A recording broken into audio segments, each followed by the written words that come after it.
Judo Slot said this is the best farming base for Town Hall 11s. I used this base for about a week or so and I got attacked 3 times. In this video, I'm going to be analyzing the base with you and I'm going to be going over those attacks. If you're ready, let's get into it. Now before I get any further into the video, I do want to say that the link to this base is in the description box down below, so make sure to check that out. The time for both the base analysis as well as the replays are going to be on the screen right now. So make sure you skip to whatever time on the screen you want to. Straight off the bat, we can see the town hall with the Dark Elixir, Clan Castle, Queen, and 2 Air Sweepers. And it's good to see that the most valuable resource is protected by both the Clan Castle and the Queen. I do suggest that if you aren't in an active clan like I am, then you do switch out the Clan Castle for something else, because then it's just like, why is it there? The town hall is completely surrounded by bombs. To the left of that compartment is an Inferno Tower. It's on the setting of multi, and on the right it's the exact same thing, and it's a nice big compartment so that it avoids getting hit and kind of stays alive longer. And in both those compartments are a few spring traps as well as giant bombs. To the top of that, there's all 4 of the expos. This is something I see quite often now, and I'm not entirely sure why people do this, but I see it quite often. And I also see the Eagle Artillery right on top of that. And on the bottom of that is one of my favorite things about this entire base. It's 2 Archer Towers, King, Grand Warden, Air Defense, and best of all in this entire thing is the Fortin Teslas combined with the Tornado Trap. This is one of the best combinations in terms of defense, because the opponents aren't expecting neither the Tornado Trap nor are they expecting all 4 hidden Teslas, and all that combined is going to deal a huge amount of DPS onto whoever decides to go into there, that unlucky soul. Outside of that, there's just a bunch of compartments with defenses with all spread out. There's just like a few storages. You want to make sure to spread all the storages out. You can't put them all in one place, because if someone gets into that one place, they get all your storages, they get all your loot. And the point of a farming base is in fact to just protect your loot as best you can.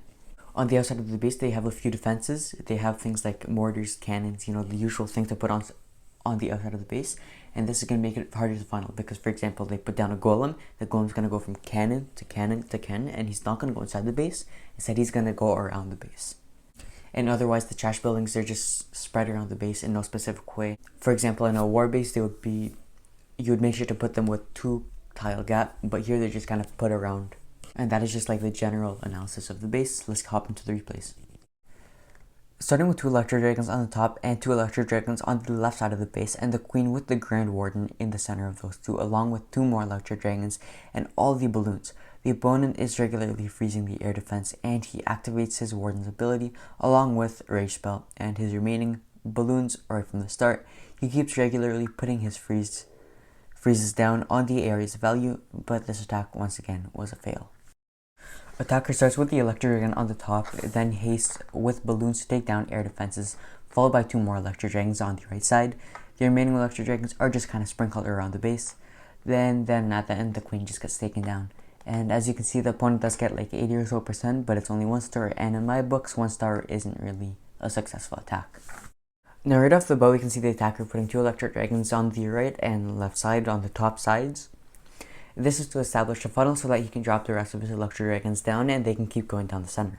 We can easily see the Air Sweeper on the right side take down the Electro Dragon, and as well as many countless other very well placed defenses. After he established a funnel, which he did fairly well and fairly simply, he put down the rest of his Electro Dragons at the top so that they can go down through the base. All of which, well, as you can see, quickly die. Now you may notice that this attacker used no spells, but I think the fact that I have no Eagle Artillery makes up for it, and I also think the fact that he got only 39% also makes up for it. Thank you so much for watching. I truly do hope you enjoyed. If you did enjoy, please make sure to give this video a thumbs up, as I worked very, very hard. I worked many hours to make this video as good as I possibly can for you guys. Subscribe if you haven't already, as I post every single day at 2 p.m. Hit the bell notification button so that you don't miss any of my videos. And in the comment section down below, tell me what you think of this base. Do you think you're going to use it, or do you think you're not going to use it? Thanks for watching, and see you guys next time.